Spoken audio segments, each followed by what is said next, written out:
Hello and welcome to another edition of the SABC News Tech Wrap. I am Lebogang Sejake. And I'm Matiba Sibanyoni. And we are coming to you from the Saibono Science Museum here in Johannesburg. Now, staying in Gauteng, the Gautrain is getting an upgrade and commuters will soon be able to top up their cards using either their debit cards or credit cards. Gauteng Transport MEC Dr. Ismail Vadi this week announced upgrades to the Gautrain, which will see an improved ticketing system and infrastructure upgrades.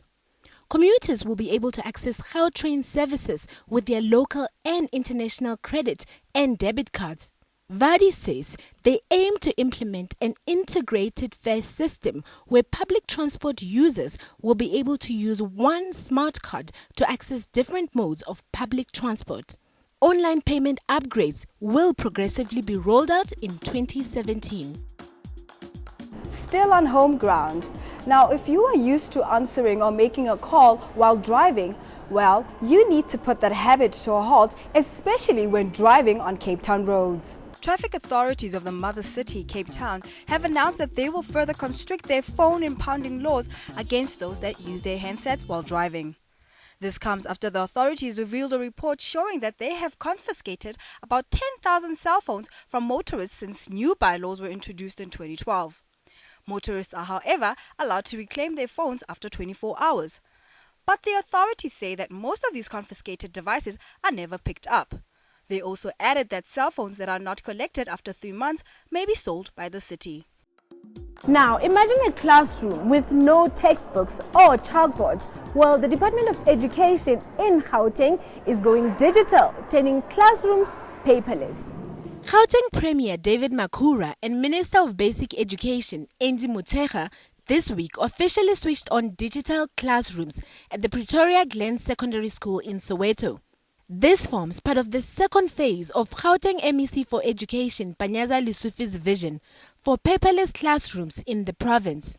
374 schools in Gauteng will have access to interactive digital smartboards that will do away with the old blackboards. 17,000 tablets will also be handed out to grade 12 learners. All chalkboards for matric learners in townships and rural schools in Gauteng will be replaced with digital interactive smartboards.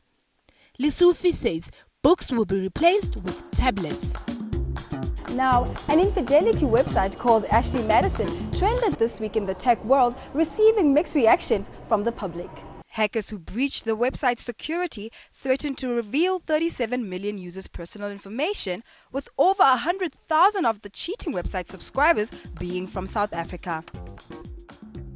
Now, moving to the Middle East, a lot of Turkish tweeps were not too thrilled to find that government had blocked access to their Twitter accounts. Turkish authorities blocked the site following the broadcast of images relating to a suicide bomb attack blamed on Islamic State on the microblogging website on Wednesday. Twitter then removed these images and the ban was lifted on the same day. Now, if you're a football fan, you might want to place your bets on a team of robots. An Australian team was crowned World Cup champions at the 19th RoboCup Games in China this week, winning a competition that saw teams from around the world battle it out on the football field using the latest programming technology. The competition, now in its 19th year, saw more than 300 teams from 47 countries participate in the tournament. For the main competition, the teams ran their own programs on a standard 58 centimeter tall robot. Once the competition starts, the robots are on their own, with the teams not allowed to interfere with the programming. The competition aims to encourage the development of robotics technology to a point at which a robot team can beat a human by the middle of the 21st century. Aside from football, the competition also showcases other developments in robotics, such as search and rescue and uses in human society. Well, that's very interesting. Now, would you bet on a robot? Actually, I think I would, because firstly, you'd know how fast they are, and Yes. you kind of know what techniques they have, instead of a person who's going to get tired and then you lose your money. Well, that's it from us this week. Join us again next week for another wrap of the most interesting tech stories doing the rounds. I'm Matiba Sibanyoni. And I'm Lebogang Sejake, and it's ciao from us.